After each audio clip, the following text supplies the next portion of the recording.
ESPN dropped an interesting article around the New York Jets, and they suggested some interesting options at the quarterback position this upcoming season for your New York Jets. We'll be diving into on today's edition of the Jets Report by Chad Sports. Let's just dive into it. So during this article, they had an interesting quote from an AFC executive on the Jets quarterback search saying they could go young and load up for the 2027 draft of quarterbacks, but the head coach Aaron Glenn probably needs to win, so he might need more of a reliable option. And there is no doubt about it. Like, if you're asking Aaron Glenn, would he prefer a young quarterback that they could take in the draft, like a Trinidad Chambliss or a Ty Simpson? I'm sure Glenn would prefer a veteran option compared to the young guy, because they go with the young guy option, it probably results in Aaron Glenn getting fired at the end of the season. Now, the problem with that is there's really no veteran quarterbacks available in free agency that really helps the Jets win now. Now, I say all that to say, if a guy like Kirk Cousins, for example, is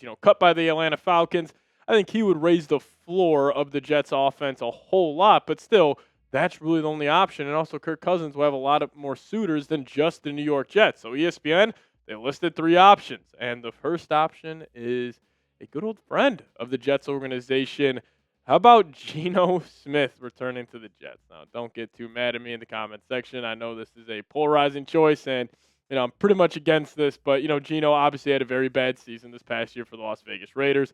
His QBR was at a whopping 34.1. He was turning the ball over a lot, 17 picks on the season, only threw 19 touchdowns, and just threw over 3,000 yards. So obviously, Geno was not good this past season, and I am sure a lot of you guys would be against bringing this guy back. Now, obviously, Geno Smith, he wasn't really set up for success with the Las Vegas Raiders, but I think Geno's a guy where he can't really overcome, a bad organization around him. Like, if you have a superstar quarterback, obviously those guys can overcome a lot and a lot of, mishaps around the rest of the team. But Geno, he's just not that guy. I mean, the Raiders were a joke this year, and Geno obviously didn't help the case. Now, Geno, way back, almost 10 years ago with the New York Jets, he obviously didn't play good football. Now, in 2013, 2014, he was a true starter. I mean, 2013, 12 touchdowns, 21 picks, 2014, 13 touchdowns, 13 picks, and then barely played in 2015 and 2016. But do you guys remember, and shout out to producer Dylan for pulling this, was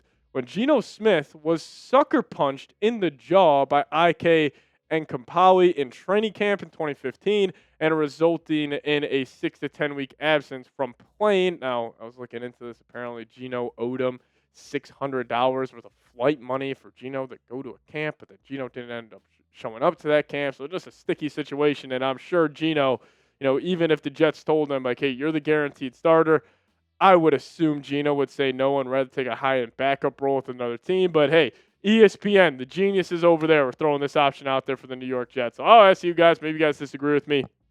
I'm assuming we'll see a lot of no's down below in the comments section. Would you give Geno Smith a second chance with the Jets? Would you bring him back? Give me a Y for yes or give me an N for no down below in the comments section.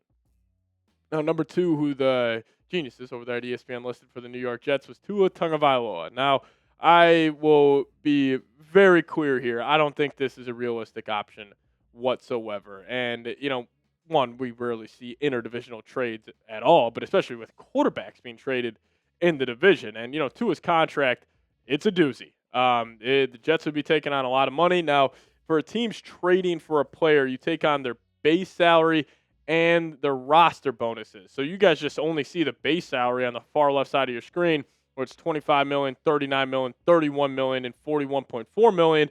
And then you also add on the base salaries there. I mean, his contract is awful. And plus, if the Dolphins end up trading him, they'll be taking on a lot of dead cap. Now, maybe they just bite the bullet for year 1 with Jeff Hafley and say, hey, we'll take on this, ridiculous amount of dead cap, move off Tua. But, there are also reports out there if they want to trade Tua, you're probably going to have to take on, or they're probably going to have to attach a second-round pick potentially here. And, Tua, obviously, he's not the same guy. I think those concussions really rang his bell, obviously. And, only 20 touchdowns, 15 picks this past season. I just think Mike McDaniel did a hell of a job just getting even this play out of Tua because, we have seen, I think, the peak of the mountaintop of Tua's play in the NFL when he led the NFL in passing just a couple of years ago. But he's nowhere near the same guy he once was. And in-division trades rarely happen for a reason. So I don't see any world where Tua is ending up as the quarterback for the New York Jets at all during this offseason, nor would I want him to be the quarterback for the New York Jets. Because Tua, would he really change anything? Like, would he raise this floor of the offense at all? Not necessarily. And if the Jets are going to go out there, I would rather have them go through 10 other quarterback options, like even a Malik Willis, even trading a third-round pick for a Mac Jones instead of taking on that contract. Now, maybe you could get a second-round pick, so maybe the Jets would have some interest, but I would be very much against Tua being the next quarterback for the New York Jets. Now, we'll dive into the last quarterback option here, which is my favorite, so stay tuned for that. But today's sponsor of today's show is PrizePicks, and the big game is almost here, and there's no better way to cash in during America's biggest sporting event than PrizePicks, where it always feels good to be right. And since a big game is right around the corner, that also means it's your last chance to get into the football action before next season. So close the season outright with PrizePicks by getting $50 instantly in lineups when you play your first $5. Now, PrizePicks, they'll allow you to find your community with the new social feeds feature where you can share PrizePicks with your friends and copy lineups from winners with a single click. Copy lineups you like or use them as inspiration for your own picks. You can even follow PrizePicks partners like us and tail or fade our picks with just one click. I also have a brand new feature out there called Early Payouts. So if your player gets off to a hot start, you now have the option to cash out those winnings before the game even finishes. So download the PrizePicks app today. Plug in promo code CONS. Get hooked up with $50 in lineups after you play your first $5 lineup. But take advantage of it. Promo code CLNS to get $50 in lineups after you play your first $5 lineup. Shout out to PrizePicks for sponsoring today's show. PrizePicks, it's good to be right. All right, let's talk about it. ESPN listed one more quarterback on the list here, and it was actually Kyler Murray. Now, Kyler Murray's stock is at an all-time low. Like, if you just ask the common NFL fan, like, hey, what do you think of Kyler?